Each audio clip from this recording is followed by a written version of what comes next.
Um lugar pequeno, de Jamaica Kincaid. Introdução. Publicado em 1988, A um lugar pequeno, de Jamaica Kincaid, é um ensaio profundamente pessoal e contundente que reflete sobre a história colonial e pós-colonial de Antígua, a pequena ilha caribenha onde a autora nasceu. Com uma prosa lírica e feroz, Kincaid explora as complexidades do turismo, do colonialismo e da corrupção governamental, revelando as profundas desigualdades sociais e os traumas históricos que moldaram a vida dos habitantes locais. Ao guiar o leitor por um olhar crítico sobre a beleza da ilha, ela desafia as narrativas superficiais criadas por estrangeiros, oferecendo uma perspectiva honesta e muitas vezes desconfortável sobre o impacto do imperialismo e suas cicatrizes.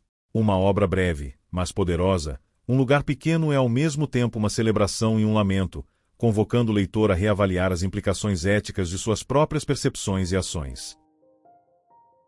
Se você for a Antígua como turista, é isso que você verá. Se chegar de avião, você aterrissará no aeroporto internacional Você Bardi. Veri Corval Bardi é o primeiro-ministro de Antígua. Você pode ser o tipo de turista que se pergunta por que um primeiro-ministro gostaria de ter um aeroporto com seu nome. Por que não uma escola? Por que não um hospital? Por que não algum grande monumento público? Você é um turista e ainda não viu uma escola em Antígua, ainda não viu o hospital em Antígua, ainda não viu um monumento público em Antígua. Enquanto seu avião desce para aterrissar, você pode pensar, que ilha linda é Antígua, mais bonita do que qualquer outra ilha que já vi, e elas eram muito bonitas, do seu jeito, no estilo de Jamaica Kincaid, mas eram verdes demais, excessivamente cobertas por vegetação, o que indicava, para você, o turista, que elas recebiam bastante chuva. E a chuva é exatamente o que você não quer agora, porque você está lembrando dos dias difíceis, frios, escuros e longos que passou trabalhando na América do Norte, ou, pior, na Europa, ganhando algum dinheiro para poder ficar neste lugar, Antígua, onde o sol brilha sempre e o clima é deliciosamente quente e seco pelos 4 a 10 dias em que você ficará aqui. E como você está de férias, sendo um turista, o pensamento sobre o que seria viver dia após dia em um lugar que sofre constantemente de seca. E por isso tem que controlar cada gota de água fresca usada, enquanto está cercado por um mar e um oceano, o Mar do Caribe de um lado, o Oceano Atlântico do outro. Nunca deve cruzar sua mente.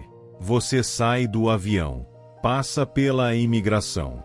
Como você é um turista, um norte-americano ou europeu, para ser franco, branco, e não um antiguano negro retornando à Antígua da Europa ou América do Norte com caixas de papelão com roupas baratas e alimentos necessários para os parentes, você passa pela imigração rapidamente, com facilidade.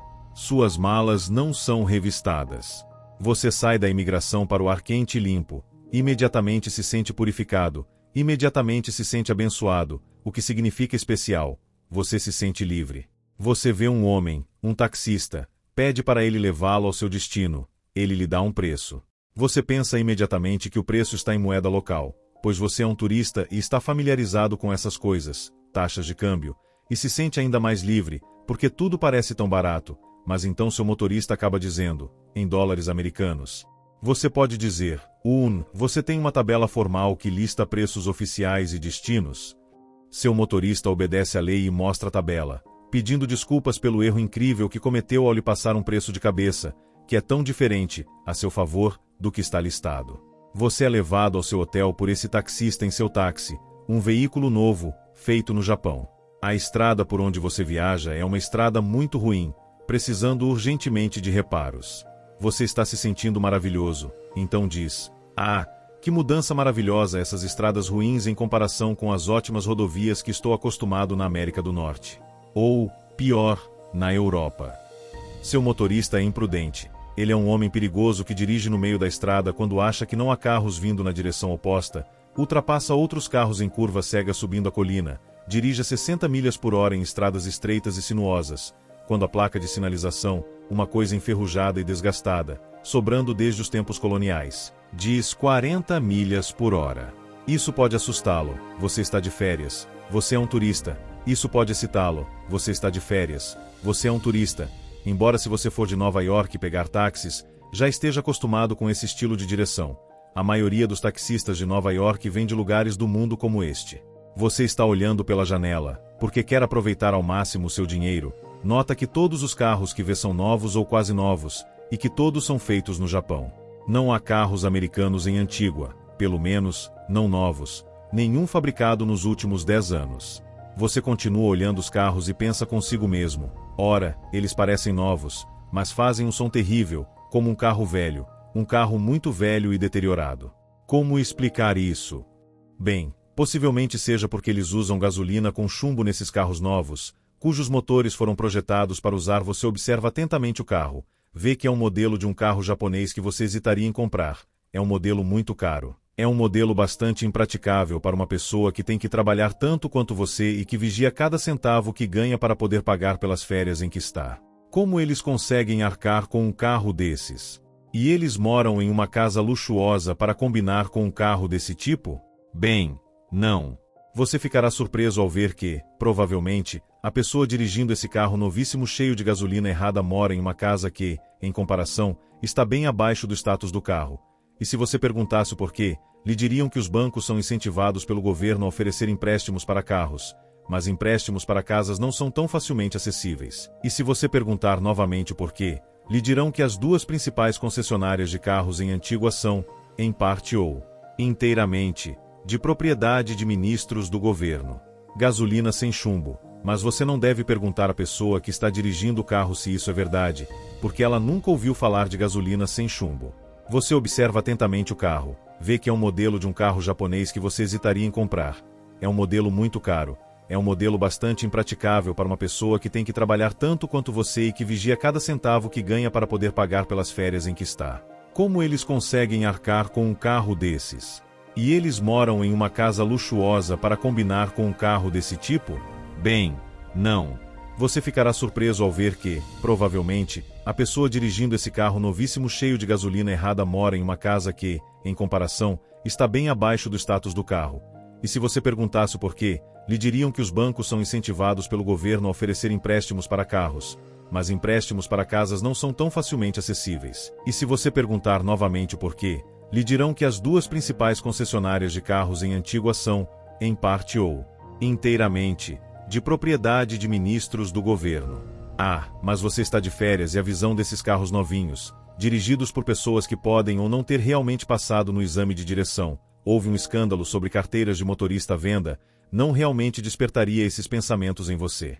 Você passa por um edifício sentado em um mar de poeira e pensa: são latrinas para pessoas que estão apenas de passagem, mas quando olha novamente, vê que o edifício tem escrito nele Pigotes School.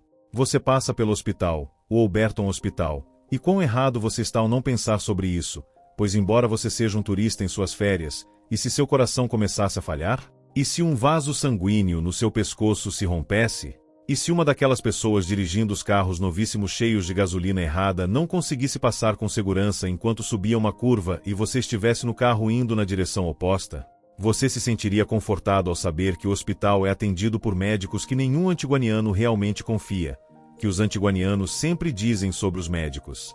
Não quero eles perto de mim, que os antiguanianos se referem a eles não como médicos, mas como os três homens, são três, que quando o próprio ministro da saúde não se sente bem, ele pega o primeiro voo para Nova York para ver um médico de verdade, que se qualquer um dos ministros do governo precisar de cuidados médicos, ele voa para Nova York para recebê-los. Ainda bem que você trouxe seus próprios livros com você, pois não poderia simplesmente ir à biblioteca pegar emprestado algum. Antigua costumava ter uma biblioteca esplêndida, mas no terremoto, todos falam assim o terremoto. Nós antiguanianos, pois sou um, temos um grande senso de coisas, e quanto mais significativo é algo, mais sem sentido nós o tornamos. O prédio da biblioteca foi danificado. Isso aconteceu em 1974, e logo depois disso uma placa foi colocada na frente do prédio. Diz a placa: este prédio foi danificado no terremoto de 1974. Reparos pendentes. A placa está lá, e continua lá mais de uma década depois, com sua promessa não cumprida de reparo, e você pode ver isso como uma espécie de charme dos habitantes dessa ilha, essas pessoas descendentes de escravos, que percepção estranha e incomum do tempo elas têm. Reparos pendentes. E aqui está, muitos anos depois, mas talvez em um mundo de 12 milhas de comprimento e 9 milhas de largura, o tamanho de Antígua, 12 anos, 12 minutos e 12 dias sejam todos iguais. A biblioteca é um daqueles esplêndidos edifícios antigos da época colonial, e a placa que fala dos reparos é uma esplêndida placa antiga dos tempos coloniais. Não muito tempo após o terremoto, Antígua obteve sua independência da Grã-Bretanha, tornando-se um estado por si só, e os antiguanianos têm tanto orgulho disso que, todo ano, para marcar o dia, vão à igreja e agradecem a Deus, um Deus britânico, por isso. Mas você não deve pensar na confusão que deve estar em tudo isso e não deve pensar na biblioteca danificada. Você trouxe seus próprios livros com você, e entre eles estão daqueles novos livros sobre história econômica, um daqueles livros que explicam como o Ocidente, isto é, a Europa e a América do Norte após sua conquista e colonização pelos europeus, ficou rico. O Ocidente ficou rico não com trabalho livre, livre neste caso, significando dado de grátis, e depois subvalorizado, por gerações, de pessoas como eu que você vê andando ao seu redor em Antígua, mas sim com a engenhosidade dos pequenos.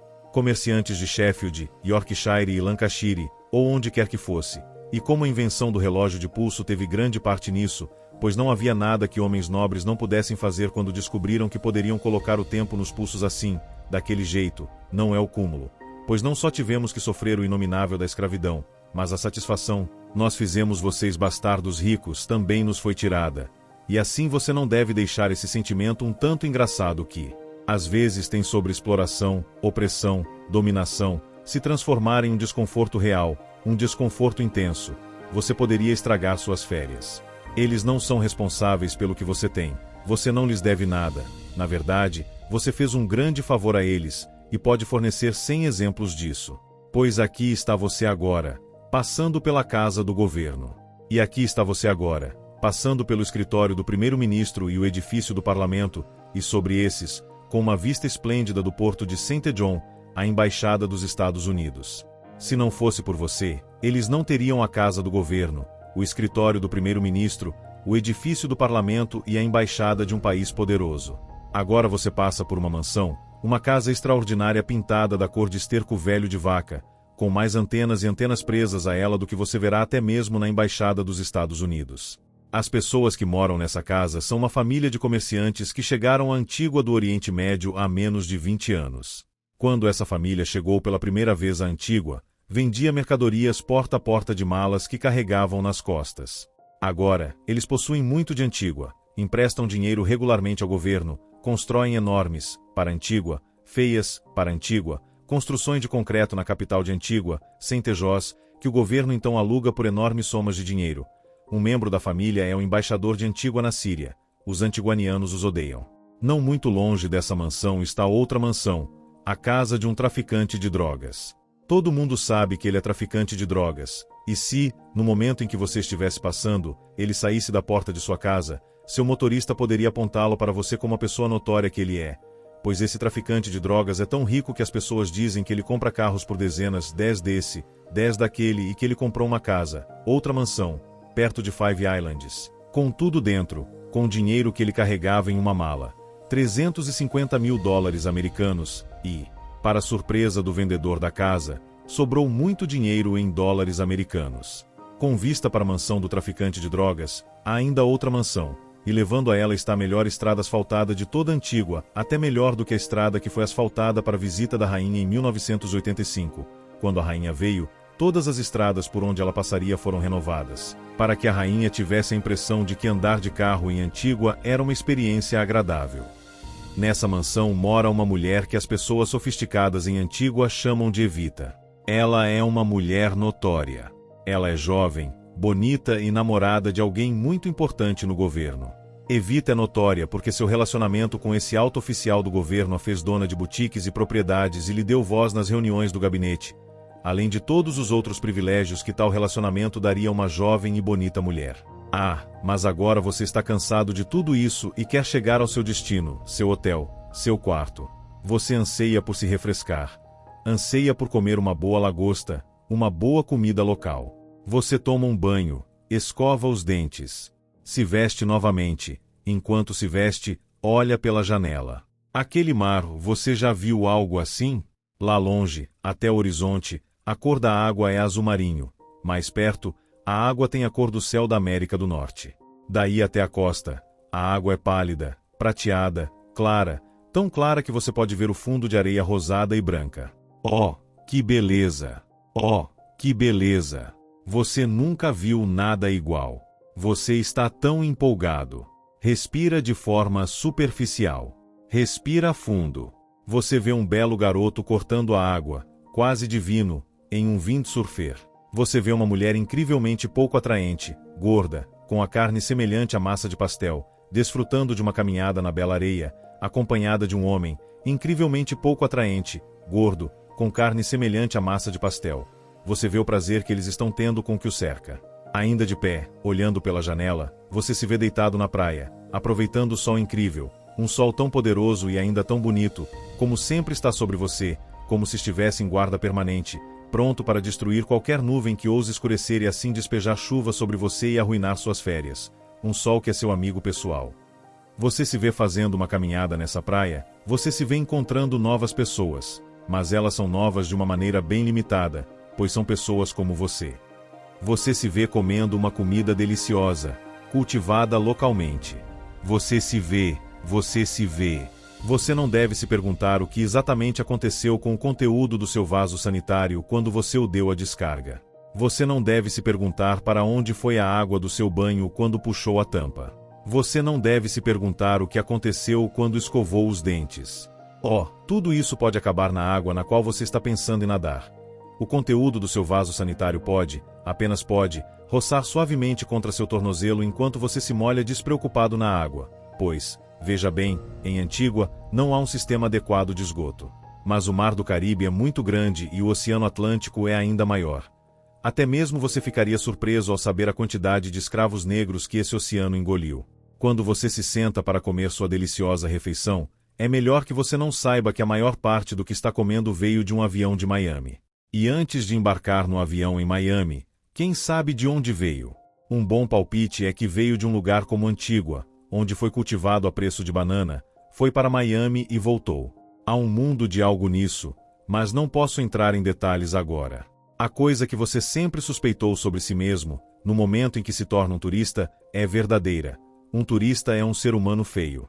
Você não é uma pessoa feia o tempo todo. Você não é uma pessoa feia normalmente. Você não é uma pessoa feia no dia a dia. No dia a dia, você é uma pessoa legal. No dia a dia, todas as pessoas que supostamente te amam, em geral, o fazem. No dia a dia, enquanto você anda por uma rua movimentada em uma cidade grande, moderna e próspera onde trabalha e vive, desanimado, perplexo, um clichê, mas só um clichê pode te explicar, com o quão sozinho você se sente nesta multidão, como é horrível passar despercebido, como é horrível passar sem ser amado. Mesmo estando cercado por mais pessoas do que você poderia conhecer em uma vida que durasse milênios, e então, do canto do olho, você vê alguém te olhando e um prazer absoluto é visível no rosto daquela pessoa, e então você percebe que não é uma presença tão repulsiva quanto pensa ser, pois aquele olhar acaba de te dizer isso.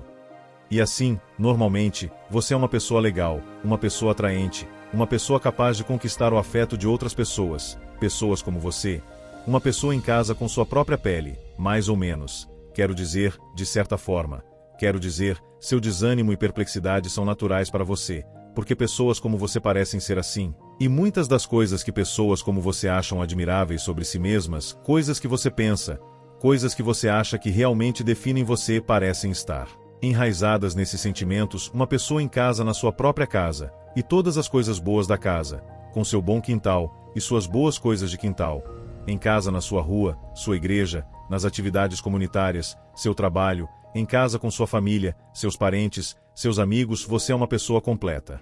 Mas um dia, quando você estiver sentado em algum lugar, sozinho naquela multidão, e aquela sensação horrível de deslocamento tomar conta de você, e na verdade, como pessoa comum, você não está bem preparado para olhar muito para dentro e se endireitar, porque ser comum já é tão cansativo, e ser comum exige tudo de você, e embora as palavras "eu preciso sair daqui" não passem de fato pelos seus lábios, você dá um salto de ser aquele blob legal que está ali sentado como um bobo no seu saco.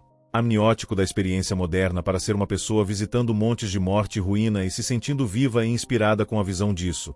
Para ser uma pessoa deitada em alguma praia distante, seu corpo imóvel, fedorento e brilhante na areia, parecendo algo que primeiro foi esquecido, depois lembrado, depois não importante o suficiente para voltar para pegar. Para ser uma pessoa maravilhada com harmonia, normalmente, o que você chamaria de retrocesso, e a união dessas outras pessoas, e elas são outras pessoas, com a natureza. E você olha as coisas que eles conseguem fazer com um pedaço de tecido comum, as coisas que eles fazem com barbante barato, vulgarmente colorido, para você. A forma como eles se agacham sobre um buraco que fizeram no chão, o buraco em si é algo de se maravilhar, E como você está sendo uma pessoa feia, esse pensamento feio, mas alegre, vai crescer dentro de você. Seus ancestrais não eram inteligentes da forma como seus eram e não eram impiedosos da forma como seus eram, pois, caso contrário, não seria você quem estaria em harmonia com a natureza e retrocedido de forma tão charmosa? Uma coisa feia. Isso é o que você é quando se torna um turista. Uma coisa feia, vazia, estúpida, um pedaço de lixo que faz uma pausa aqui e ali para olhar isso e provar aquilo. E nunca ocorre a você que as pessoas que habitam o lugar onde você acaba de fazer uma pausa não suportam você, que por trás das portas fechadas elas riem da sua estranheza, você não parece com eles. A sua aparência física não agrada a elas. Você tem maus modos, é costume deles comer com as mãos. Você tenta comer do jeito deles, parece bobo. Você tenta comer do jeito que sempre come, parece bobo. Elas não gostam da maneira como você fala, você tem um sotaque. Elas desabam de tanto rir, imitando o jeito que elas imaginam que você deve se comportar ao realizar alguma função corporal cotidiana. Elas não gostam de você. Elas não gostam de mim. Esse pensamento nunca ocorre a você. Ainda assim, você se sente um pouco desconfortável. Ainda assim, você se sente um pouco tolo. Ainda assim, você se sente um pouco fora de lugar. Mas a banalidade da sua própria vida é muito real para você. Ela te levou a esse extremo, passando seus dias e suas noites na companhia de pessoas que te desprezam, pessoas que você na verdade não gosta, pessoas que você não gostaria de ter como vizinhos de verdade. E assim você deve se dedicar a tentar entender o quanto do que lhe dizem é realmente verdade. Será que vidro de garrafa moído no molho de amendoim é realmente uma iguaria por aqui, ou vai fazer exatamente o que você pensa que vidro moído vai fazer? Será que esse peixe raro, multicolorido e com a boca em forma de focinho é realmente um afrodisíaco, ou vai fazer você cair em um sono permanente? Ah, o quanto de trabalho tudo isso é! E será que é surpresa, então, que ao voltar para casa você sinta a necessidade de um longo descanso para se recuperar da sua vida de turista? Que o nativo não goste do turista não é difícil de explicar, pois todo nativo de qualquer lugar é um potencial turista, e todo turista é um nativo de algum lugar. Todo nativo em qualquer lugar vive uma vida de uma banalidade esmagadora, de tédio, desesperança e depressão, e cada ato, bom ou ruim, é uma tentativa de esquecer isso. Todo nativo gostaria de encontrar uma saída, todo nativo gostaria de um descanso, todo nativo gostaria de fazer uma viagem. Mas alguns nativos, maioria dos nativos no mundo, não podem ir a lugar nenhum. Eles são pobres demais. Eles são pobres demais para ir a lugar algum. Eles são pobres demais para escapar da realidade de suas vidas. E são pobres demais para viver de forma digna no lugar onde vivem, que é o próprio lugar onde você, o turista, quer ir então. Quando os nativos te veem, o turista, eles te invejam. Invejam sua capacidade de sair da sua própria banalidade e tédio. Invejam sua capacidade de transformar sua própria banalidade e tédio em uma fonte de prazer para si mesmo. A Antígua que eu conheci, a Antígua na qual cresci, não é a Antígua que você, um turista, veria agora. Aquela Antígua não existe mais. Aquela Antígua não existe mais, em parte pela razão habitual, o passar do tempo, e em parte porque as pessoas mal intencionadas que costumavam governá-la, os ingleses, não governam mais. Mas os ingleses se tornaram um grupo tão lamentável hoje em dia, com quase nenhuma ideia do que fazer consigo mesmos agora que não tem mais um quarto da população humana do planeta se curvando e se arrastando diante deles. Eles não parecem saber que essa história de império estava toda errada e que deveriam, pelo menos, estar usando roupas de saco e cinzas como penitência pelos erros cometidos, pela irreversibilidade de suas más ações, pois nenhum desastre natural imaginável na Jamaica poderia igualar o mal que fizeram. A morte real poderia até ter sido melhor. E então toda essa confusão sobre o império, o que deu errado aqui, o que deu errado ali, sempre me deixa completamente louca, pois posso dizer a eles o que deu errado. Eles nunca deveriam ter saído de sua casa, a sua preciosa Inglaterra, um lugar que amavam tanto, um lugar que tiveram que deixar, mas que nunca puderam esquecer. E assim, onde quer que fossem, transformavam aquele lugar em Inglaterra. E todos que encontravam, transformavam em ingleses. Mas nenhum lugar poderia realmente ser a Inglaterra, e ninguém que não se parecesse exatamente com ele seria inglês. Então você pode imaginar a destruição de pessoas e terras que isso causou. Os ingleses se odeiam entre si e odeiam a Inglaterra, e a razão de estarem tão miseráveis agora é que não tem para onde ir e ninguém a quem se sintam superiores. Mas deixe-me mostrar a Antígua que eu costumava conhecer. Na Antígua que eu conhecia, morávamos em uma rua nomeada em homenagem a um criminoso marítimo inglês, Horatio Nelson, e todas as outras ruas ao nosso redor eram nomeadas em homenagem a outros criminosos marítimos ingleses. Havia a Rodney Street, a Hood Street, a Hawkins Street e a Drake Street. Havia árvores flamboyant e árvores de mogno ao longo da East Street. O Government House, o lugar onde o governador, a pessoa que representava a rainha, morava, ficava na East Street. O Government House era cercado por um alto muro branco e, para mostrar o quanto deveríamos ter sido submisso, ninguém nunca escreveu coisas ruins nele. Ele permanecia limpo, branco e alto. Uma vez, fiquei embaixo do sol quente por horas só para ver uma princesa de rosto pálido da Inglaterra desaparecer por trás desses muros. Eu tinha 7 anos na época e pensei, ela tem um rosto de massa. Havia biblioteca na Lower High Street, acima do Departamento do Tesouro, e era naquela parte da High Street que todos os negócios do governo colonial aconteciam. Nessa parte da High Street, você podia descontar um cheque no tesouro, ler um livro na biblioteca, postar uma carta nos correios, comparecer diante de um magistrado no tribunal. Como éramos governados pelos ingleses, também tínhamos suas leis. Havia uma lei contra o uso de linguagem abusiva. Você consegue imaginar tal lei entre pessoas para as quais fazer um espetáculo de si mesmas por meio da fala é tudo? Quando os caribenhos iam para a Inglaterra, a polícia de lá tinha que obter um glossário de palavrões caribenhos para poder entender se estavam ouvindo uma linguagem abusiva ou não. Foi nessa mesma parte da High Street que você poderia obter um passaporte em outro escritório do governo. No meio da High Street, ficava o Barclays Bank. Os irmãos Barclay, que fundaram o Barclays Bank, eram traficantes de escravos. Foi assim que fizeram seu dinheiro. Quando os ingleses proibiram o tráfico de escravos, os irmãos Barclay foram para o setor bancário. Isso os deixou ainda mais ricos. É possível que, ao verem o quão ricos ficaram com os bancos, tenham se dado uma boa surra por se oporem ao fim do tráfico de escravos, pois certamente teriam se oposto a isso, mas, por outro lado, talvez fossem visionários e tenham agitado pelo fim da escravidão, pois veja o quão ricos ficaram com seus bancos emprestando aos, através das suas economias, os descendentes dos escravos e depois emprestando de volta a eles. Mas pessoas um pouco mais velhas do que eu podem recitar o nome e o dia em que a primeira pessoa negra foi contratada como caixa neste mesmo Barclays Bank em Antígua. Você já se perguntou por que algumas pessoas explodem coisas? Eu posso imaginar que, se minha vida tivesse tomado um determinado rumo, ali estaria o Barclays Bank, e ali eu estaria, ambos em cinzas. Você já tentou entender por que pessoas como eu não conseguem superar o passado, não conseguem perdoar e não conseguem esquecer? Ali está o Barclays Bank. Os irmãos Barclay estão mortos. Os seres humanos que eles negociavam, os seres humanos que para eles eram apenas mercadorias, estão mortos. Não deveria ter sido que eles chegassem ao mesmo fim, e o céu não é recompensa suficiente para um, nem o inferno suficiente para o outro. Pessoas que pensam sobre essas coisas acreditam que todo ato ruim, até mesmo todo pensamento ruim, carrega consigo sua própria retribuição. Então você vê a coisa estranha sobre pessoas como eu? Às vezes, nós carregamos a sua retribuição. E então havia outro lugar, chamado Mill Reef Club. Foi construído por algumas pessoas da América do Norte que queriam viver em Antígua e passar suas férias em Antígua, mas que pareciam não gostar nada de antiguenses, negros, pois o Mill Reef Club se declarou completamente privado, e os únicos antiguenses, negros, autorizados a ir lá eram os servos. As pessoas podem recitar o nome do primeiro antiguense, negro, a comer um sanduíche no clube e o dia em que isso aconteceu.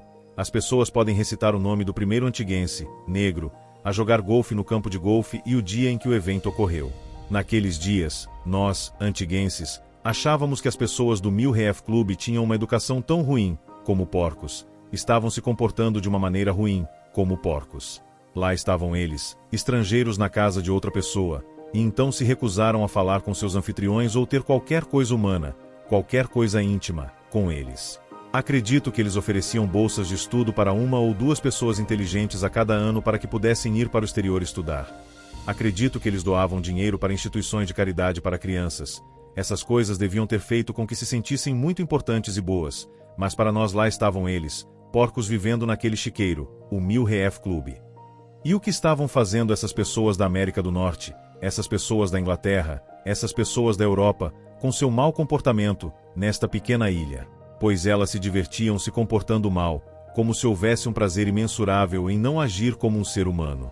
Deixe-me contar sobre um homem, formado em odontologia, Ele se encarregou de dizer que era médico, especializado no tratamento de doenças infantis. Ninguém objetou, certamente não nós. Ele veio para Antígua como refugiado, fugindo de Hitler, da Tchecoslováquia.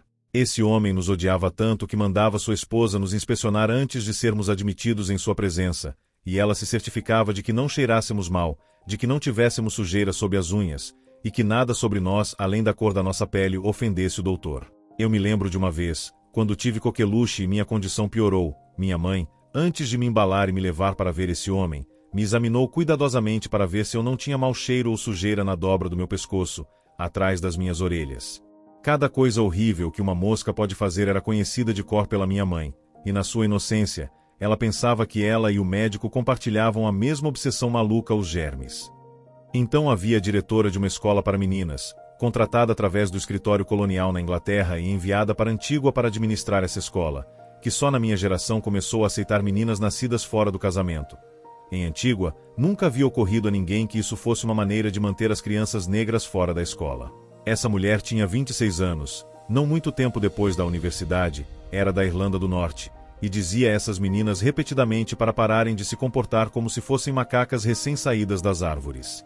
Ninguém jamais imaginou que a palavra para tudo isso fosse racismo. Achávamos que essas pessoas eram tão mal educadas e ficávamos tão surpresos com isso, pois estavam tão longe de casa, e acreditávamos que quanto mais longe você estivesse de casa, melhor deveria se comportar. Isso porque, se o seu mau comportamento te colocasse em apuros, você teria sua família não muito longe para te ajudar a te defender. Achávamos que elas não eram cristãs. Achávamos que eram pequenas, de mentalidade estreita. Achávamos que eram como animais, um pouco abaixo dos padrões humanos como nós os entendíamos.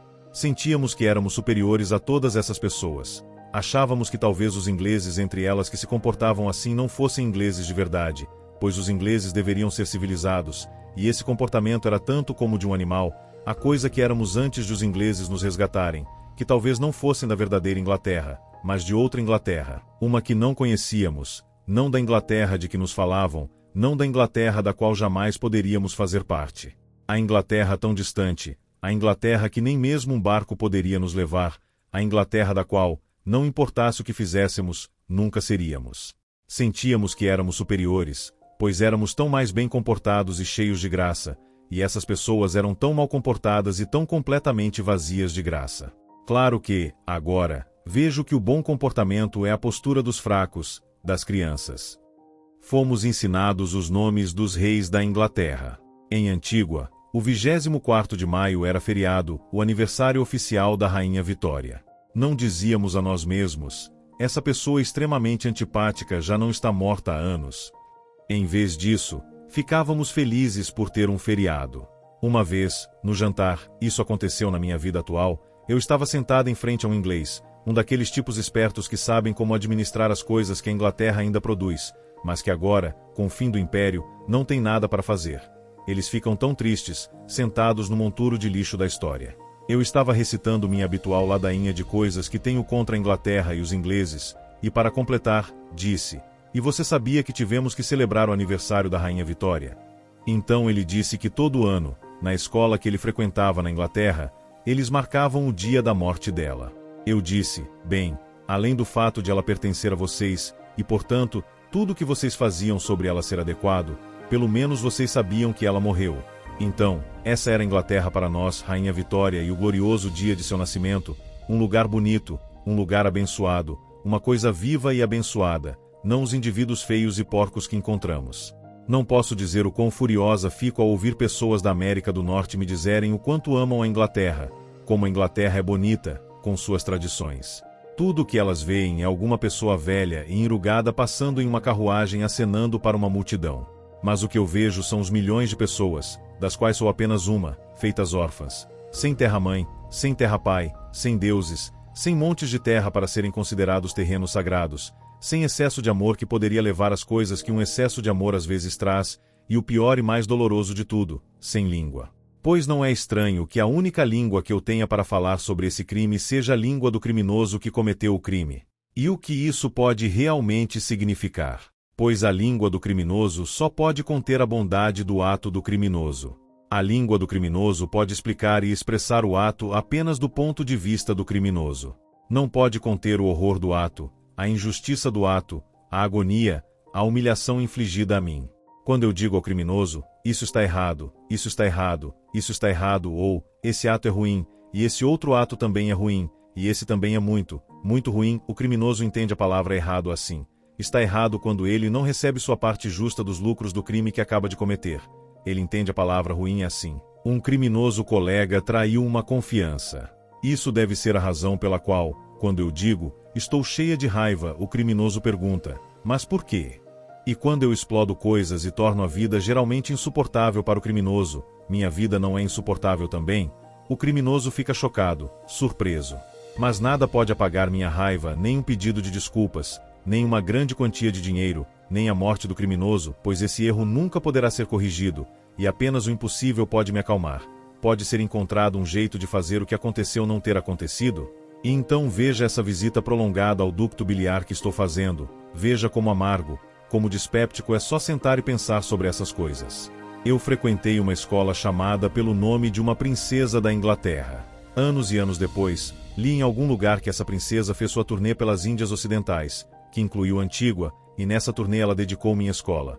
Porque se apaixonou por um homem casado, e como não podia casar com um homem divorciado, foi enviada para nos visitar para superar seu caso com ele. Como me lembro bem que toda Antígua se reuniu para ver essa pessoa princesa, como cada prédio que ela entraria foi reparado e pintado para que parecesse novinho em folha, como cada praia em que ela tomaria sol tinha que parecer como se ninguém nunca tivesse se bronzeado ali antes. Agora me pergunto o que fizeram com o pobre mar. Quero dizer, será que o mar pode ser feito para parecer novinho em folha? E como todos que ela conheceu eram o melhor corpo antiguano para encontrar, e ninguém nos contou que essa pessoa pela qual nos esforçávamos tanto, essa pessoa pela qual nos excitávamos como se fosse Deus em pessoa, estava em nosso meio por algo tão comum, tão cotidiano. A vida dela não estava saindo do jeito que ela esperava. A vida dela era uma grande bagunça. Eu te dei a impressão de que a Antígua em que cresci girava quase completamente em torno da Inglaterra? Bem, era assim.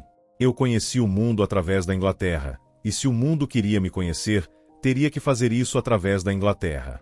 Você está dizendo a si mesma, ela não consegue superar tudo isso, aconteceu há tanto tempo, e como ela sabe que se as coisas tivessem sido ao contrário, seus ancestrais não teriam se comportado da mesma maneira, porque, afinal, não é todo mundo que se comporta mal, dada a oportunidade. Nossa percepção dessa Antígua, percepção que tínhamos desse lugar governado por essas pessoas de mente ruim, não era uma percepção política. Os ingleses eram mal educados, não racistas. A diretora da escola era especialmente mal educada, não racista. O médico era louco, ele nem falava inglês direito, e veio de um lugar com nome estranho, ele também não era racista.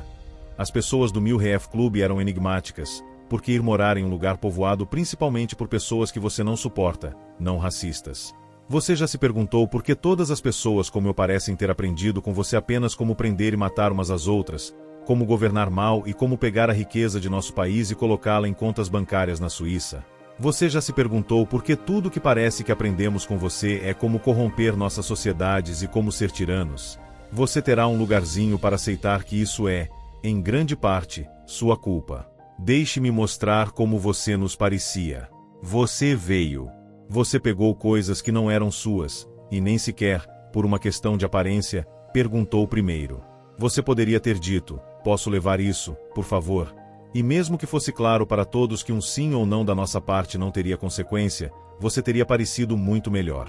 Acredite em mim, isso teria feito uma grande diferença.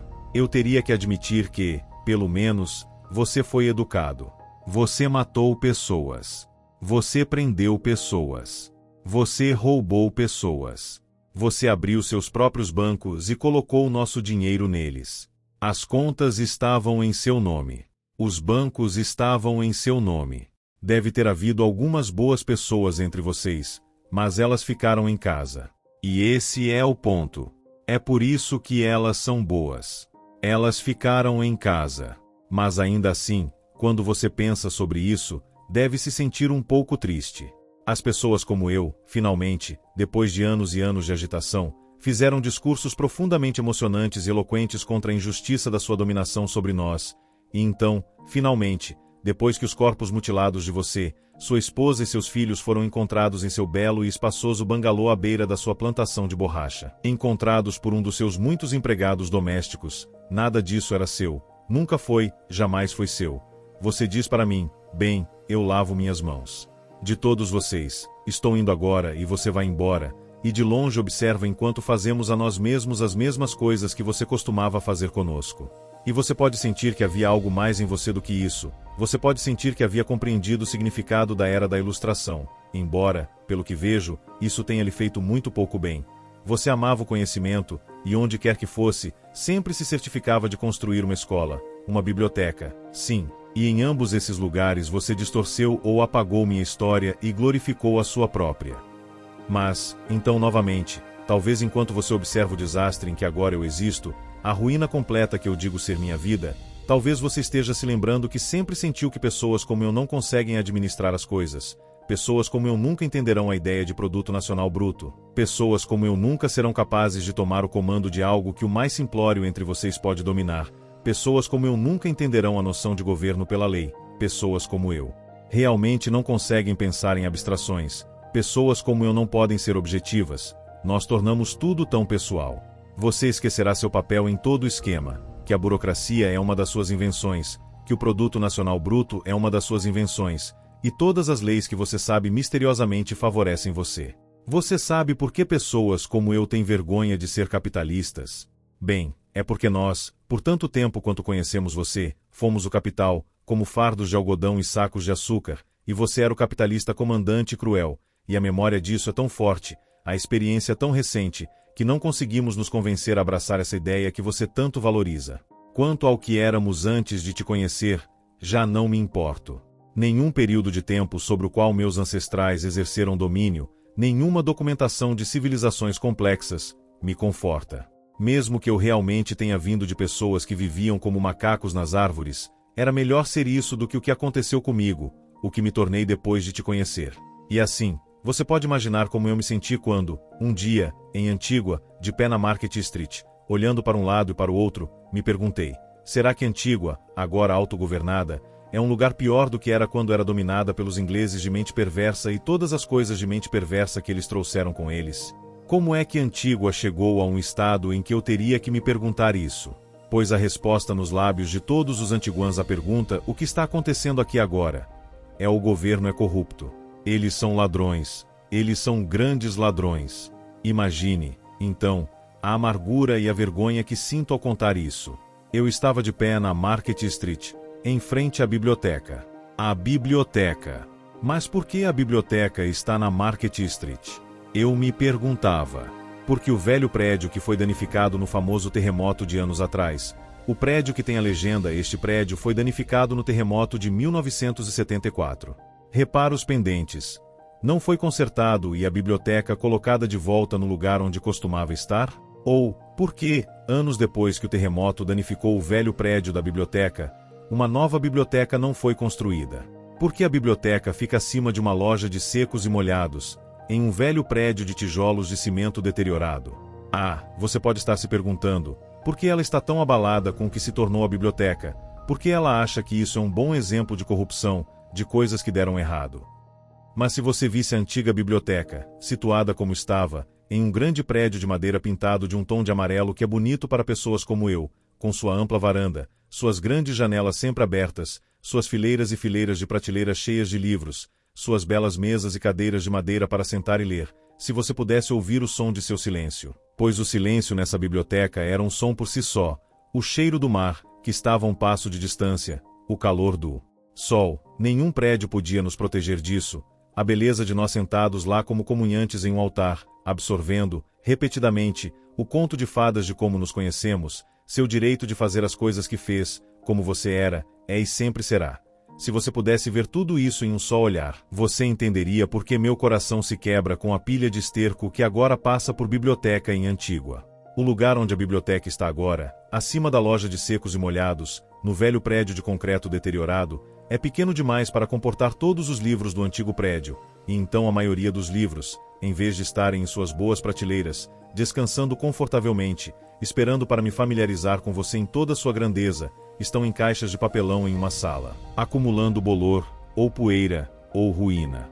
Neste lugar, os jovens bibliotecários não conseguem encontrar o que querem, e eu não sei se isso é por causa do caos de armazenar por um longo período de tempo conteúdo de uma biblioteca pública em caixas de papelão, ou por causa da má educação pós-colonial que os jovens bibliotecários receberam. Em Antigua hoje, a maioria dos jovens parece quase analfabeta. Nas ondas de rádio, onde trabalham como personalidades de notícias, falam inglês como se fosse sua sexta língua. Uma vez, eu participei de um evento durante o tempo do carnaval chamado Teenage Pageant. Nesse evento, adolescentes, homens e mulheres, desfilavam em um palco de estádio, cantando músicas pop. Uma música horrível chamada The Greatest Love era particularmente popular entre eles para se apresentar, recitando poemas que haviam escrito sobre a escravidão. Há uma obsessão apropriada pela escravidão e, geralmente, fazendo o papel de tolos. O que mais me surpreendeu neles não foi o quão familiarizados estavam com as bobagens da América do Norte, comparado com os jovens da minha geração, que estavam familiarizados com as bobagens da Inglaterra. Mas, ao contrário da minha geração, o quão estúpidos eles pareciam, o quão incapazes de responder de forma direta e, em sua língua nativa, o inglês, a pergunta simples sobre si mesmos. Na minha geração, eles não teriam sido autorizados no palco da escola, quanto mais diante de um público em um estádio. A bibliotecária-chefe, a mesma desde os tempos coloniais, parecia passar seu tempo se perguntando se havia alguém com dinheiro ou influência para ajudar a biblioteca, pedindo desculpas às pessoas, os antiguãs que voltam a Antigua após uma longa ausência, que ficam chocadas e ofendidas com a vista da biblioteca em cima de uma loja de secos e molhados, se perguntando se, no final, as pessoas do Mil Reef Club vão ceder e contribuir com seu dinheiro para a construção de uma nova biblioteca, em vez de manter sua posição de reparar a velha biblioteca ou nada. As pessoas do Mil Reef Club amam a Antigua antiga. Eu amo a Antigua antiga. Sem dúvida, nós não temos a mesma Antigua antiga em mente. Quando eu estava crescendo e era membro da biblioteca, essa mulher era a bibliotecária-chefe. Naqueles dias, ela parecia impositiva e arrogante, desconfiada de nós. No meu caso, ela estava justificada. Eu roubei muitos livros dessa biblioteca. Eu não queria roubar os livros, realmente. É só que, uma vez que eu tinha lido um livro, não conseguia suportar me desfazer dele, sempre certa de que nós queríamos fazer algo de ruim. Ela deve ter ficado muito orgulhosa de seu trabalho naquela época e de sua associação com tal instituição, porque, ao vê-la agora, ela parece o oposto de sua velha personalidade.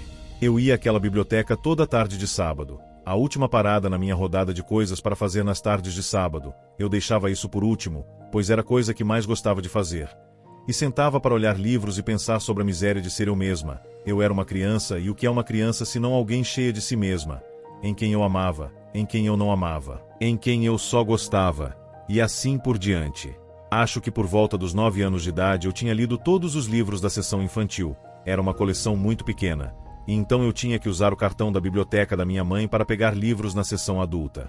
É essa mesma bibliotecária que agora vigia a vergonha do que é agora a biblioteca, que costumava me observar de perto, tentando garantir que eu não saísse da biblioteca com mais livros do que eu tinha direito, e os levasse de tal maneira que nunca fossem vistos em nenhuma outra biblioteca além da minha. Essa mulher me vigiava de perto, certificando-se de que eu não saísse com os livros apertados entre as pernas. Que truque, eu pensava, ou na cesta que eu carregava para guardar minhas compras da tarde de sábado. E então, mais uma vez, você consegue entender por que a biblioteca pode significar algo para mim, por que ela pode me fazer sentir triste ao vê-la reduzida ao seu estado atual. Pois no momento em que eu estava de pé na Market Street e olhava para aquilo que chamavam de biblioteca, o antigo prédio onde a biblioteca costumava ser estava ocupado por, e servia como sede, para um grupo de carnaval. O tema desse grupo de carnaval era Anjos do Reino, e me parecia que havia algo nisso, embora não algo deliberado, apenas algo, como um Anjos do Reino da Inocência. E eu supus que fazia sentido algo do reino da cultura ocupar um prédio que costumava abrigar algo do reino da educação, pois em Antigua, o ministro da educação é também o ministro da cultura. Onde antes estavam as prateleiras de livros, onde antes estavam as mesas e cadeiras de madeira, onde antes havia o som do silêncio, onde antes havia o cheiro do mar, onde tudo costumava estar, agora estava ocupado por fantasias. Fantasias para anjos do reino. Algumas das fantasias eram para anjos antes da queda, outras para anjos depois da queda. As que representavam o após a queda eram as melhores. E então, que tipo de lugar Antigua se tornou, que as pessoas do Mil Reef Club têm permissão para opinar sobre qualquer coisa? O fato de que elas têm permissão para viver lá da maneira que continuam a viver lá já é ruim o suficiente. Fui então ver uma mulher cuja família ajudou a fundar o Mil Reef Club. Ela foi mencionada para mim como alguém que foi muito ativa na restauração da antiga biblioteca. Eu sabia quem era essa mulher, pois ela é notória por gostar dos antiguãs apenas quando são empregados. Depois de eu mencionar a biblioteca para ela, a primeira coisa que ela me disse foi que sempre incentivou suas meninas e os filhos das suas meninas a usarem a biblioteca, e por suas meninas ela queria dizer mulheres adultas de Antígua, não muito diferentes de mim, que trabalham em sua loja de presentes como costureiras e vendedoras. Ela me disse então que todo mundo em Antígua diz mais cedo ou mais tarde: o governo está à venda. Qualquer pessoa de qualquer lugar pode vir a Antígua e, por uma quantia de dinheiro, pode conseguir o que quiser. Eu tive que me perguntar: o que exatamente eu deveria sentir em relação às pessoas que me roubaram o direito de dar uma resposta a essa mulher? Pois eu podia ver o prazer com que ela me apontava o esgoto em que uma Antígua autossuficiente e negra havia se colocado. De qualquer forma, essa mulher e seus amigos no Mil Reef Club queriam restaurar a antiga biblioteca, mas ela disse que não sabia se conseguiriam, porque aquela parte de Saint-Tejo seria desenvolvida, transformada em pequenas lojas boutiques para que, quando os turistas chegassem, pudessem comprar todas aquelas coisas horríveis que os turistas sempre compram. Todas aquelas coisas horríveis que depois levam para casa, colocam no sótão, e os filhos deles têm que jogar fora quando os turistas, finalmente, morrem. Ouvi de muitas pessoas que a pessoa que queria desenvolver aquela parte de Saint-Tejo era um estrangeiro, que uma vez foi procurado no Extremo Oriente por enganar um governo com lucros de petróleo, um homem tão notório que não pode viajar com o passaporte do país de que é cidadão, mas viaja com passaporte diplomático emitido pelo governo de Antígua. Eu pensei, então, que deveria perguntar ao ministro da Educação sobre a biblioteca. Tenho certeza de que ele teria uma boa explicação para o fato de que, durante tantos anos, essa ilha, que tem como lema da independência um povo a moldar, uma nação a construir, não tem uma biblioteca adequada. Mas no momento em que eu queria fazer essa pergunta, ele estava em Trinidad assistindo a uma partida de cricket, algo que ele devia ter sido obrigado a fazer, já que não é apenas o ministro da Educação e ministro da Cultura, mas também o ministro do Esporte. Em Antígua, o cricket é esporte e o cricket é cultura. Mas deixe-me dizer algo sobre os ministros da cultura. Em lugares onde há um ministro da cultura, isso significa que não há cultura. Já ouviu falar de alguma cultura surgindo sob o guarda-chuva de um ministro da cultura? Países com ministros da cultura devem ser como países com o fim de semana da liberdade. Você se lembra do fim de semana da liberdade? Na semana antes do fim de semana da liberdade, a Suprema Corte dos Estados Unidos decidiu que pessoas adultas não podiam fazer o que quisessem atrás das portas trancadas de seus próprios quartos. Eu teria pensado, então, que as pessoas cuja ideia era o evento do fim de semana da liberdade ficariam tão envergonhadas com tal repúdio à liberdade que cancelariam tudo. Mas não foi nada disso, e assim, em um país que tinha menos liberdade do que antes, o fim de semana da liberdade foi celebrado. Em países que não têm cultura ou têm medo de que não tenham cultura, existe um ministro da cultura. E o que é cultura, afinal? Em alguns lugares, é a forma como tocam os tambores, em outros lugares, é a forma como se comportam em público, e em outros lugares ainda, é apenas a maneira como a pessoa cozinha comida. E então, o que há para preservar nessas coisas? Pois não é verdade que as pessoas as inventam conforme precisam delas.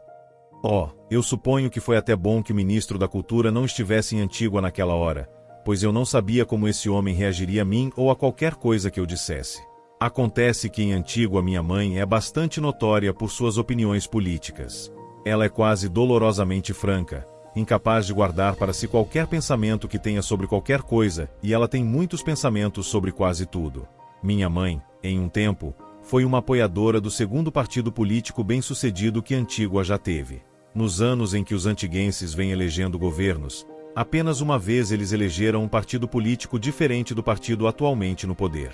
Em uma campanha eleitoral, minha mãe estava colocando os cartazes de seu partido em um poste de luz logo fora da casa do ministro da Cultura.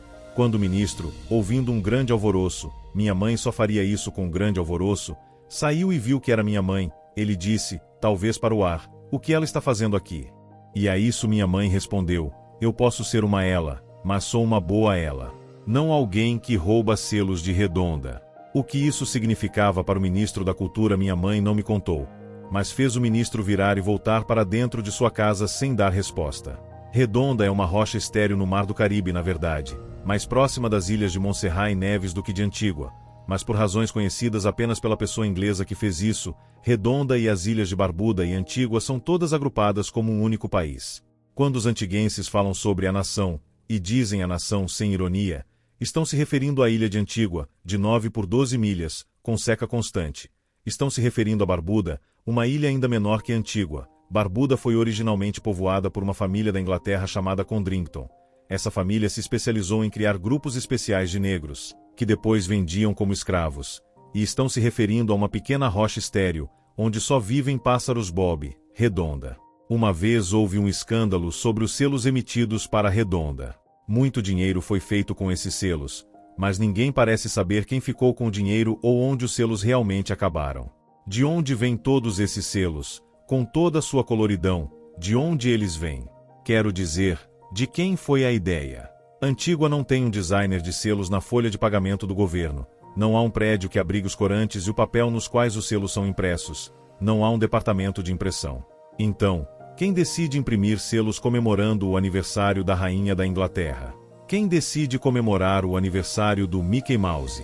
Quem decide que os selos desta parte do mundo devem ser coloridos e brilhantes, e não comedidos e discretos, como, por exemplo, um selo do Canadá? Eu suponho que em algum lugar exista um sindicato de selos e que, de vez em quando, as pessoas desse sindicato decidam o que seria melhor para os interesses financeiros do sindicato e emitem esses selos para esses países pobres como Antígua.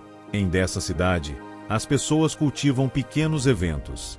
O pequeno evento é isolado, exagerado, virado e revirado, e então absorvido no cotidiano, de modo que a qualquer momento ele pode e vai sair da boca dos habitantes do pequeno lugar. Para as pessoas de dessa cidade, todo evento é um evento doméstico. As pessoas de dessa cidade não conseguem se ver em uma imagem maior, não conseguem ver que podem ser parte de uma cadeia de algo, qualquer coisa. As pessoas de dessa cidade veem o evento à distância, indo diretamente em sua direção, e dizem, eu vejo a coisa e ela está indo em minha direção.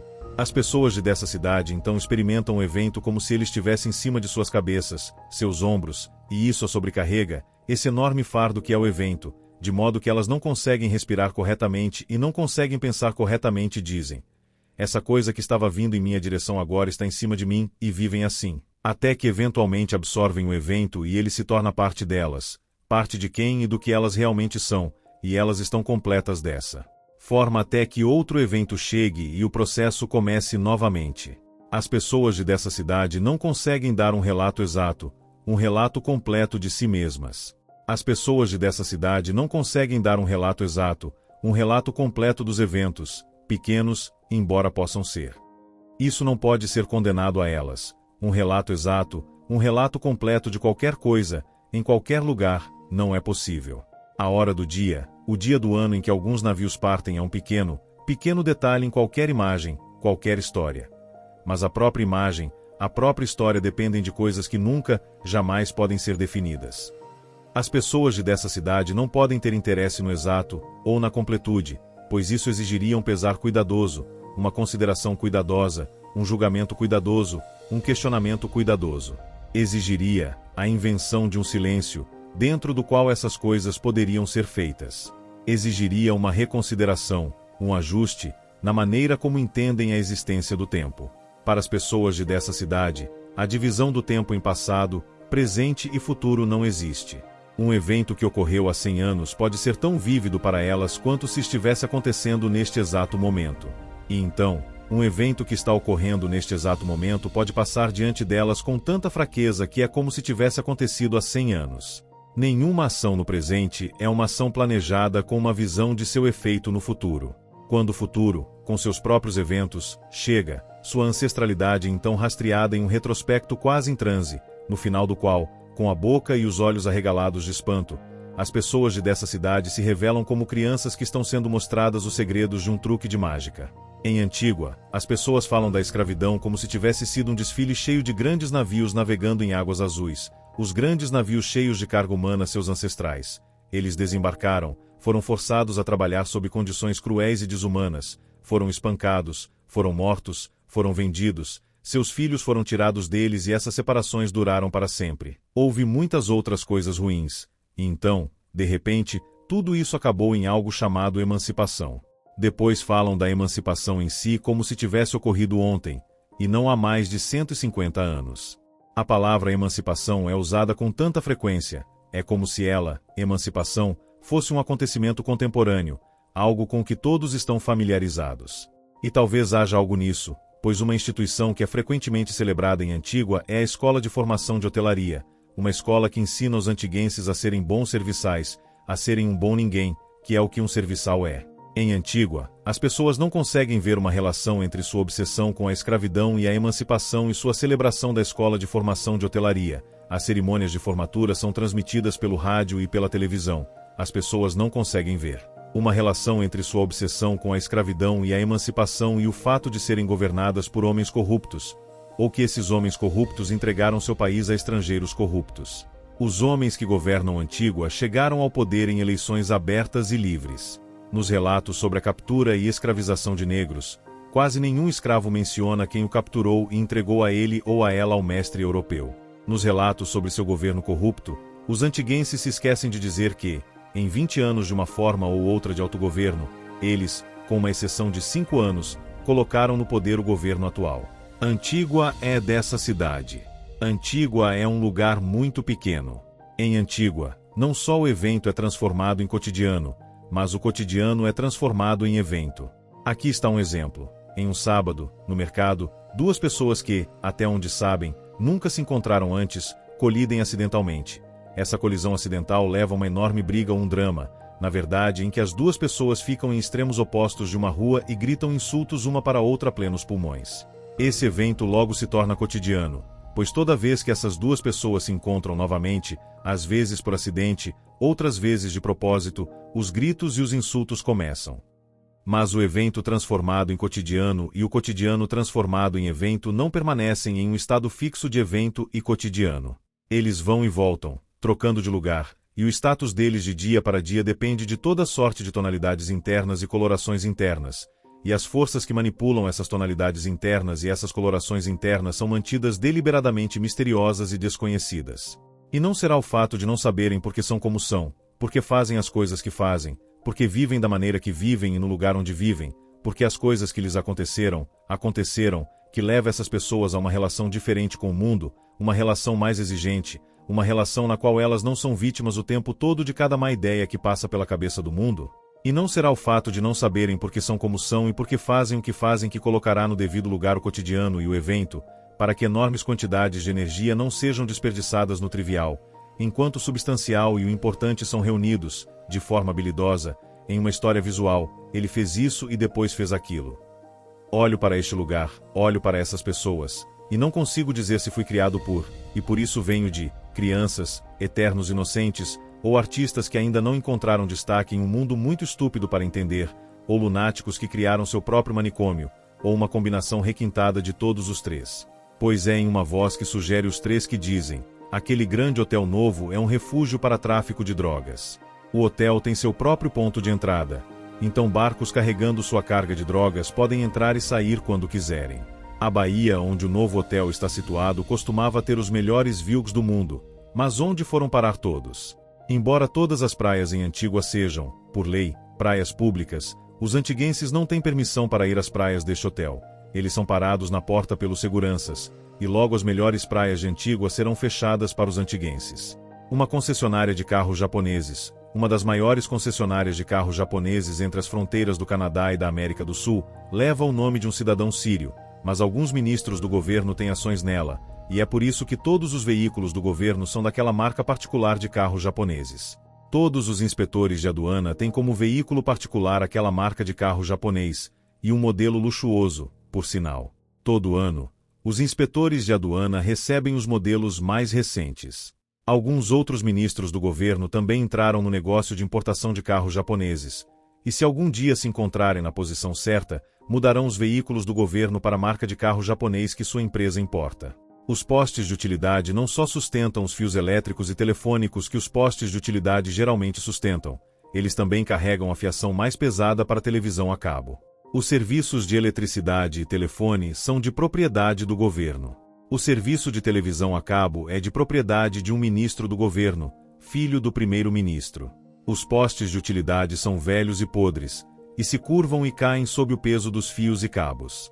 Quando caem, o governo substitui por novos, e sem nenhum custo para o proprietário da franquia de televisão a cabo.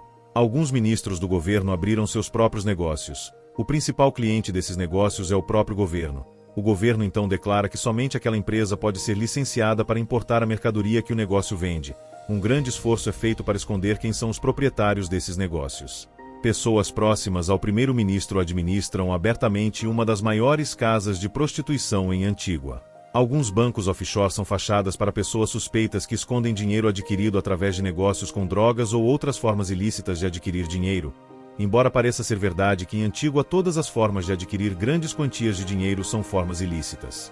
Não é segredo que um ministro está envolvido no tráfico de drogas.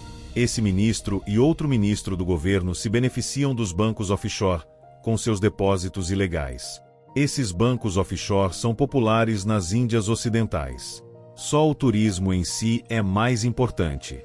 Todo governo quer ter esses bancos, que são modelados nos bancos da Suíça. Tenho uma amiga que acabou de voltar da Suíça. Que maravilha de viagem ela teve. Ela nunca tinha visto ruas mais limpas em nenhum outro lugar, nem pessoas mais maravilhosas em nenhum outro lugar. Ela estava em um estado tão extasiado sobre os suíços e a vida superior que levam, que foi difícil para mim não levantar a questão de como eles devem pagar por essa vida superior. Pois quase não passa um dia sem que eu não ouça falar de algum ditador, algum tirano de algum lugar do mundo, que roubou o tesouro de seu país, furtou a ajuda dos governos estrangeiros e a colocou em sua própria conta bancária secreta na Suíça. Não passa um dia sem que eu ouça falar de algum chefão criminoso, algum investidor, que tenha uma conta secreta na Suíça. Mas talvez não haja conexão entre a vida maravilhosa que os suíços levam e o dinheiro ilícito que está descansando nos cofres bancários suíços. Talvez seja apenas uma coincidência. Os suíços são famosos por seu sistema bancário e por fazer relógios de excelente qualidade. A Suíça é um país neutro, o dinheiro é uma mercadoria neutra, e o tempo também é neutro, não sendo nem aqui nem lá, uma coisa ou outra. Alguns cassinos de jogos de azar nos hotéis são controlados por gangsters dos Estados Unidos. Eles pagam alguém no governo que permite que operem. Se beneficiam da operação desses cassinos, eles pessoas em Antígua não conseguem ver de que maneira, exceto pelo emprego sazonal que oferece a algumas pessoas, pois, afinal, todos os serviços do governo são ruins. O jogo, totalmente ligado ao turismo aqui, é outra indústria popular nas Índias Ocidentais. Todo governo nas Índias Ocidentais parece querer hotéis com cassinos de jogo. Parece que ninguém quer ir para as Índias Ocidentais sem poder passar algum tempo em um cassino.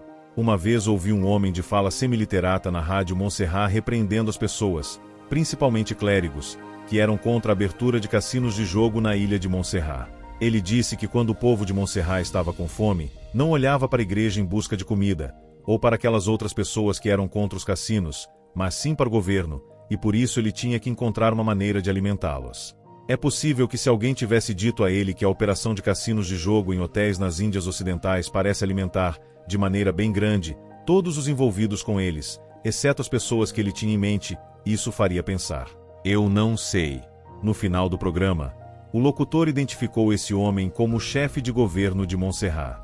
O governo de Antígua permitiu que algumas munições especiais fossem testadas em Antígua, munições que o governo sabia muito bem que seriam enviadas ao governo da África do Sul. O governo permitiu que carne contaminada por radiação fosse distribuída em Antígua. Um importador de alimentos, um homem de uma antiga família antiguanense, regularmente empresta dinheiro ao governo. Como um importador de alimentos em uma pequena ilha tem dinheiro suficiente para emprestar a um governo? Cidadãos sírios e libaneses regularmente emprestam dinheiro ao governo.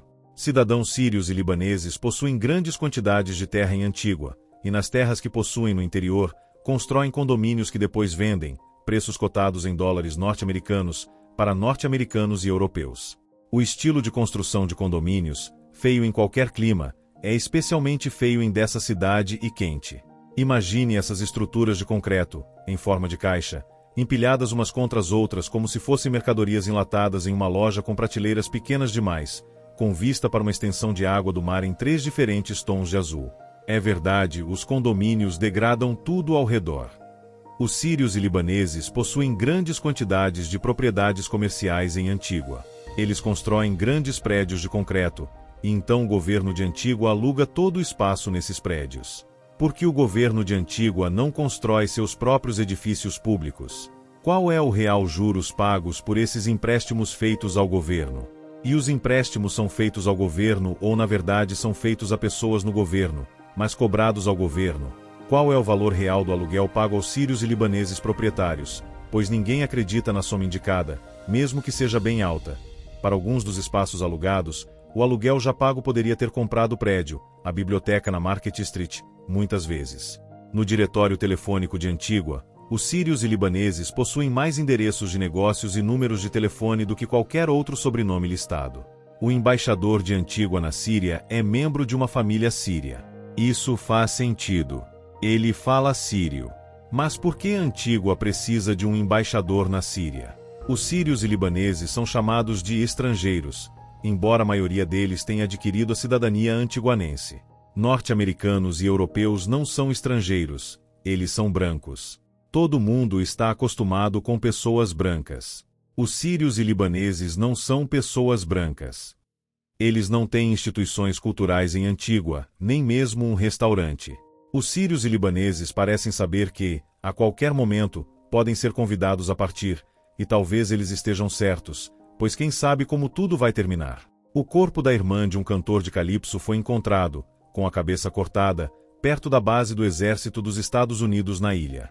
Até hoje, ninguém foi acusado desse assassinato. Uma mulher europeia foi encontrada assassinada em sua casa em Freeman's Village.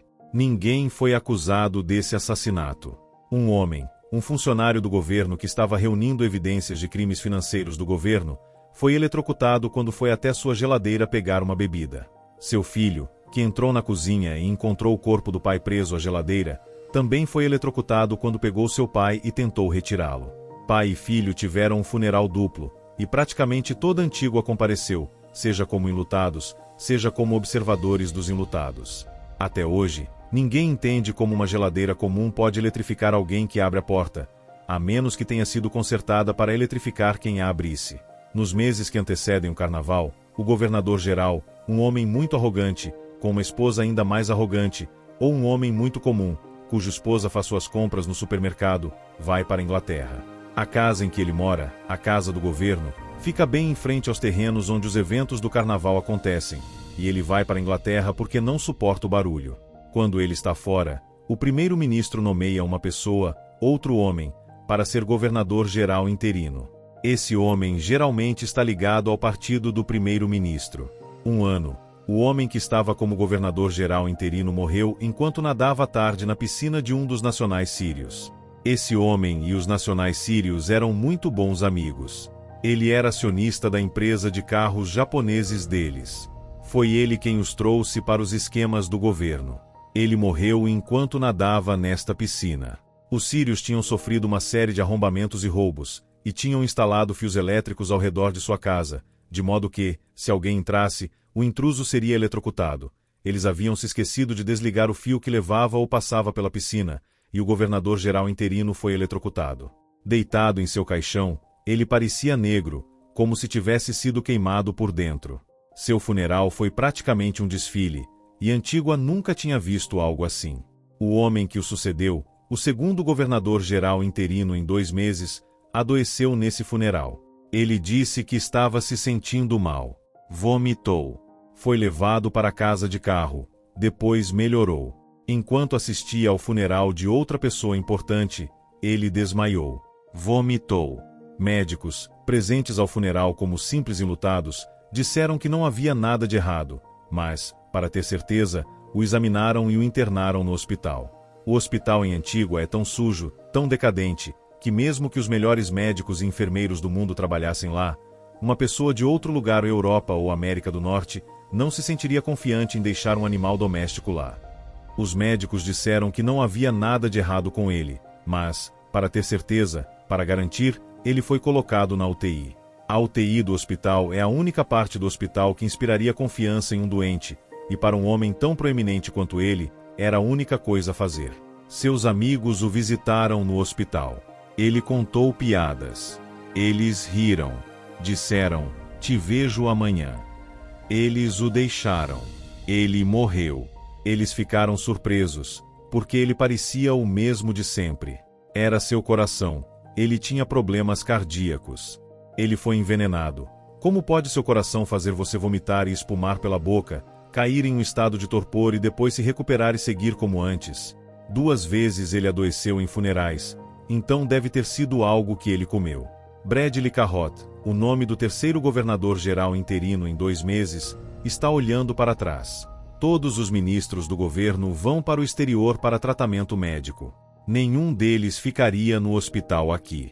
11 milhões de dólares que o governo francês deu ao governo de Antígua para ajuda ao desenvolvimento desapareceram. Um alto funcionário do governo recebeu milhões de dólares em subornos por permitir que um tipo específico de planta industrial fosse construída. O sal flutuando no ar de Antígua logo fez com que a planta enferrujasse. Todas as ondas de rádio em Antígua são propriedade do governo ou de ministros do governo. Nas ondas de rádio, os partidos de oposição nunca são mencionados, exceto para denunciá-los e dizer que são comunistas e que receberam dinheiro de Fidel Castro e Muammar Gaddafi. Antígua ia ter uma indústria de refino de petróleo. Ia se chamar West Indies Oil. O governo construiu os grandes tanques para armazenar o petróleo antes de ser refinado e o petróleo depois de refinado.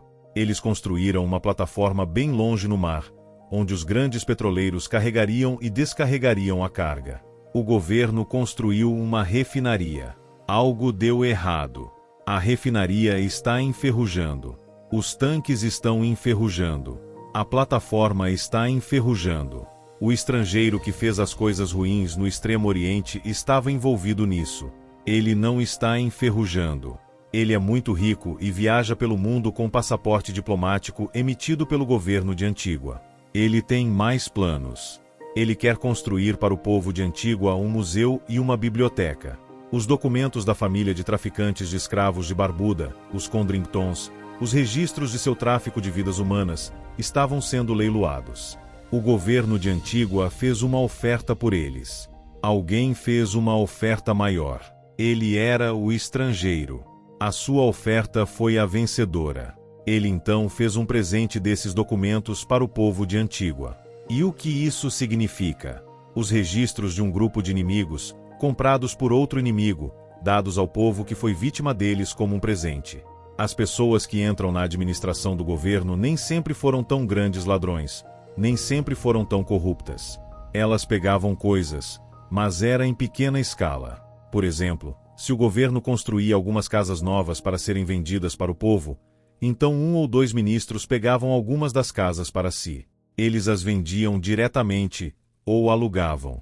Todo mundo sabia disso. Alguns dos ministros eram honestos.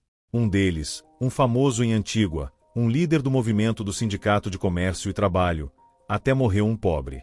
Outro ministro, quando seu partido perdeu o poder, teve que dirigir um táxi. É ele, o ex-ministro taxista, quem ensinou uma lição aos outros ministros. Se você perguntar a eles, por que vocês são tão ladrões? Eles respondem, quando eu sair daqui, você quer que eu vá dirigir táxi? Todos os ministros têm green cards, um documento que os torna residentes legais nos Estados Unidos da América. Os ministros, as pessoas que governam a ilha de Antígua, que também são cidadãos de Antígua, são residentes legais nos Estados Unidos, um lugar que visitam frequentemente. E é com essa voz estranha, então, a voz que sugere inocência, arte, loucura, que eles dizem essas coisas, fazendo uma pausa para respirar diante desse monumento à podridão, esse monumento à podridão, como se fossem guias turísticos, como se, tendo observado o evento do turismo, eles o tivessem absorvido de tal forma que transformaram a degradação e humilhação de suas vidas diárias em sua própria atração turística. Um evento em Antígua foi a fundação, em 1939, da antiga Trades and Labor Union, uma organização cujo propósito era obter melhores salários, melhores condições de trabalho e uma vida melhor em geral para os trabalhadores de Antígua. Ela eventualmente se tornou, além de um sindicato, um partido político, exigindo sufrágio universal, exigindo que a terra em Antígua não fosse de propriedade de sindicatos compostos por ingleses, a maioria dos quais ainda morava na Inglaterra e nunca tinha visto Antígua, mas de antiguanenses, e exigindo que os antiguanenses governassem Antígua. Um evento em Antígua foi que o presidente desse sindicato chefiou o governo de Antígua, como premier e depois, quando Antígua se tornou independente da Grã-Bretanha, como primeiro-ministro, por 25 dos 30 anos em que Antígua teve alguma forma de autogoverno. Às vezes, quando os antiguanenses olham para esse homem, eles veem o evento de George Washington, libertador e primeiro presidente dos Estados Unidos. Às vezes, quando os antiguanenses olham para esse homem, eles veem o evento de Jack Presser, o chefe do sindicato dos Teamsters nos Estados Unidos, que agora está cumprindo pena de prisão por desvio de fundos do seu sindicato. Por 5 anos, Antígua teve outro primeiro-ministro. Ele se candidatou, mas não foi reeleito para o cargo. O primeiro-ministro cujo reinado ele interrompeu então o acusou de usar seu cargo para lucro pessoal, e ele foi para a cadeia por 8 meses. O evento do primeiro-ministro cuja carreira terminou em derrota política e depois na prisão é um evento triste, pois as pessoas esperavam que ele substituísse o velho, monótono, corrupto evento por honestidade, brilho e prosperidade. Em vez disso, a indústria do açúcar faliu, os turistas não vieram. O ministro de Obras Públicas foi demitido porque se acreditava que ele tinha pego grandes quantias de dinheiro público, e seu meio-irmão ilegítimo, membro de seu gabinete, cuspiu em uma comissária de bordo enquanto um avião no qual ele era passageiro estava em voo. O evento da corrupção do outro primeiro-ministro de Antígua está ligado a outro evento. Dizem que, quando esse primeiro-ministro era jovem, ele trabalhou para um comerciante importador que também era um dos maiores padeiros de Antígua. Ele trabalhou para esse homem como contador e, como jovem contador, ele ganhava um salário que um jovem contador ganharia, mas o comerciante importador percebeu que esse jovem contador possuía carros novos e parecia, de maneira geral, próspero. Em Antígua, nos anos 1930, muito poucas pessoas possuíam carros ou eram prósperas de maneira geral. Então o comerciante importador pediu para ver seus livros contábeis. Qualquer coisa errada nos livros, o jovem homem não queria que o comerciante importador visse, então ele pegou os livros e fugiu com eles até a padaria, e, com seus braços incrivelmente longos, os jogou no forno, onde pereceram imediatamente, nunca mais sendo vistos por olhos mortais. E assim, eles ancoram os livros do comerciante importador sendo queimados ao evento dos líderes originais e honestos da antiga Trades and Labor Union sendo afastados da união que fundaram e pessoas desonestas assumindo seus lugares.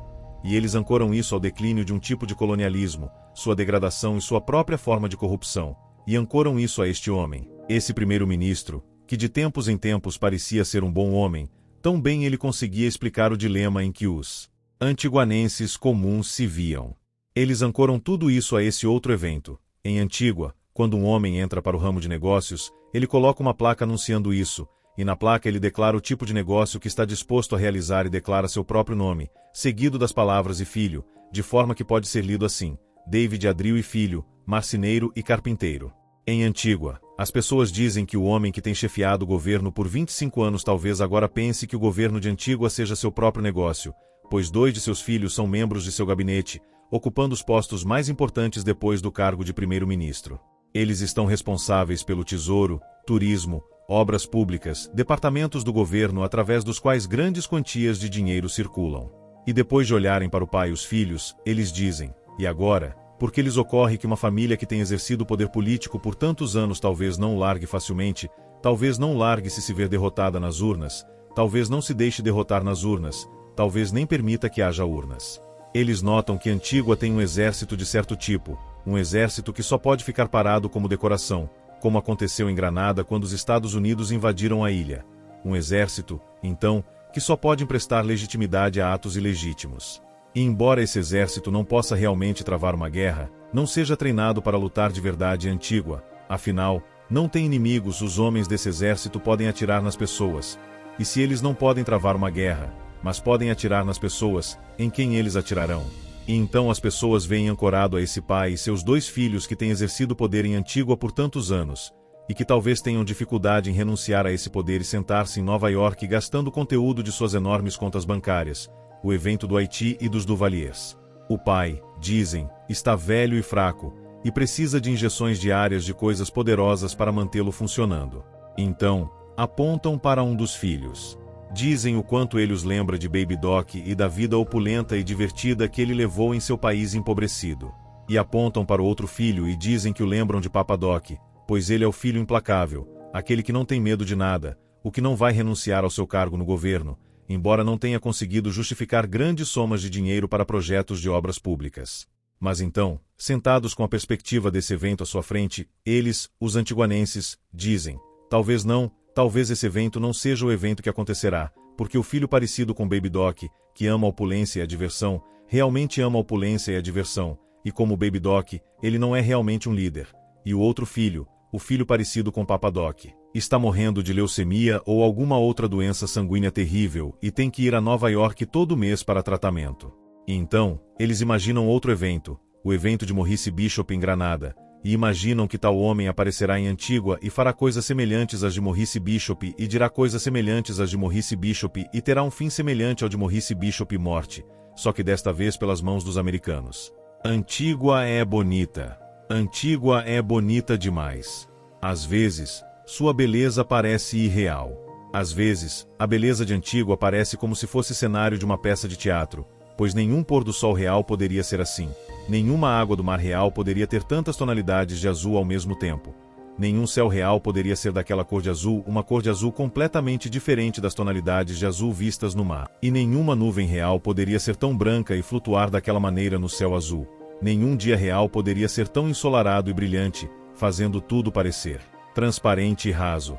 E nenhuma noite real poderia ser tão escura, fazendo tudo parecer denso, profundo e sem fundo. Nenhum dia real e nenhuma noite real poderiam ser tão igualmente divididos 12 horas de um e 12 horas do outro. Nenhum dia real começaria de forma tão dramática ou terminaria de forma tão dramática. Não há amanhecer em Antígua. Um minuto você está na escuridão total da noite. No minuto seguinte, o sol está no alto e fica lá até se pôr, com uma explosão de vermelhos no horizonte. E então a escuridão da noite vem novamente, como se a tampa de uma caixa onde você está dentro se fechasse. Repentinamente.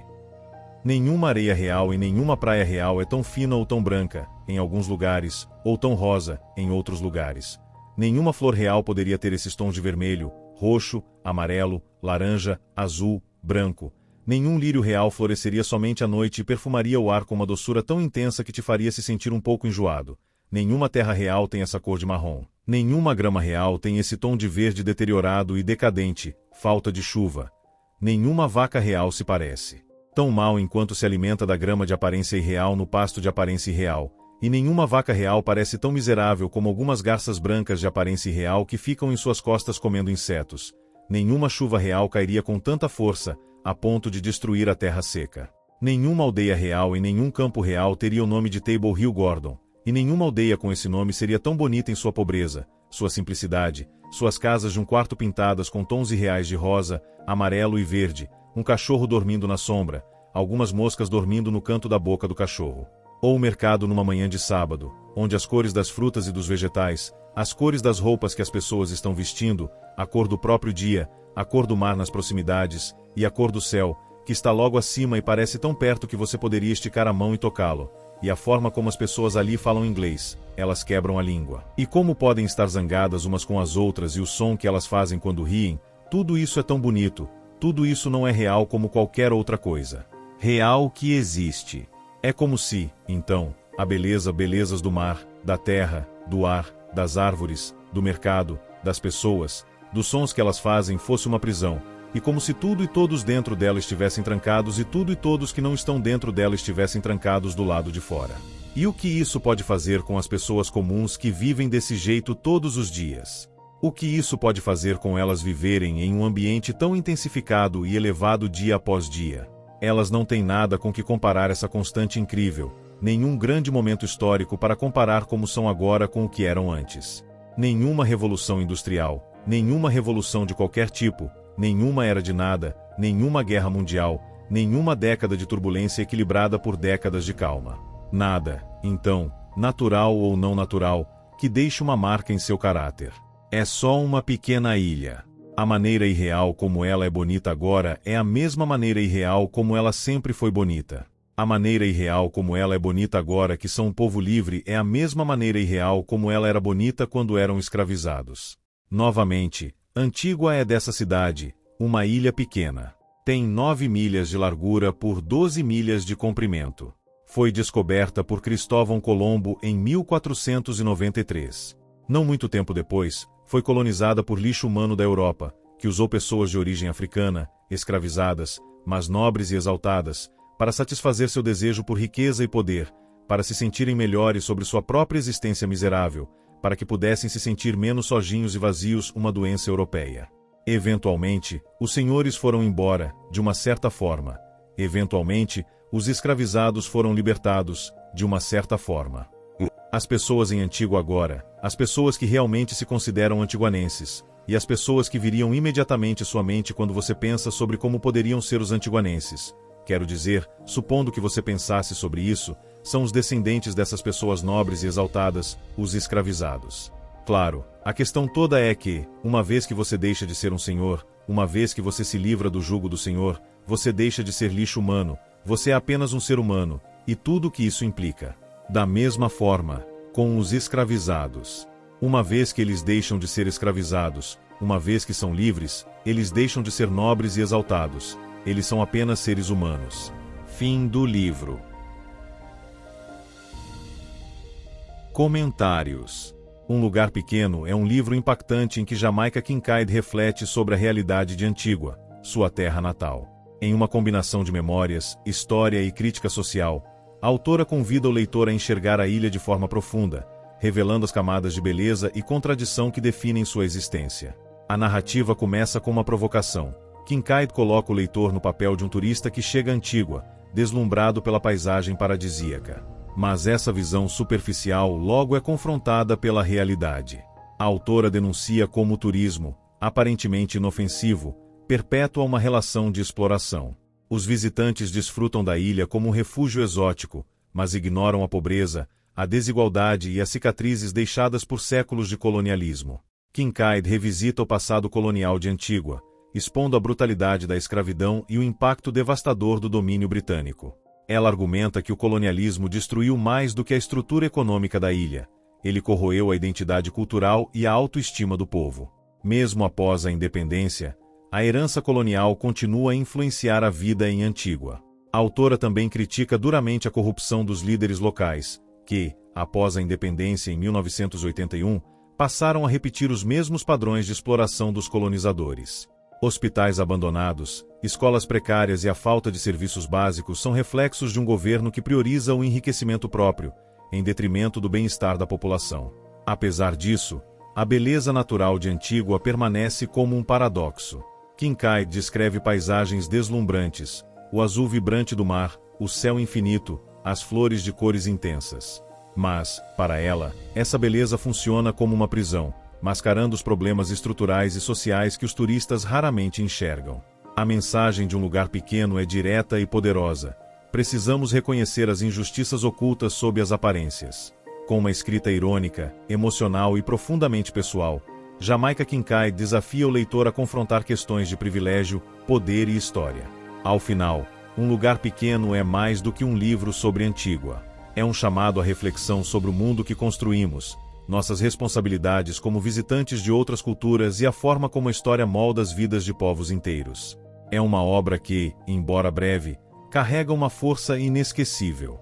Nas suas próximas viagens, com certeza você irá enxergar o lugar de outra maneira. Obrigado por nos acompanhar até aqui.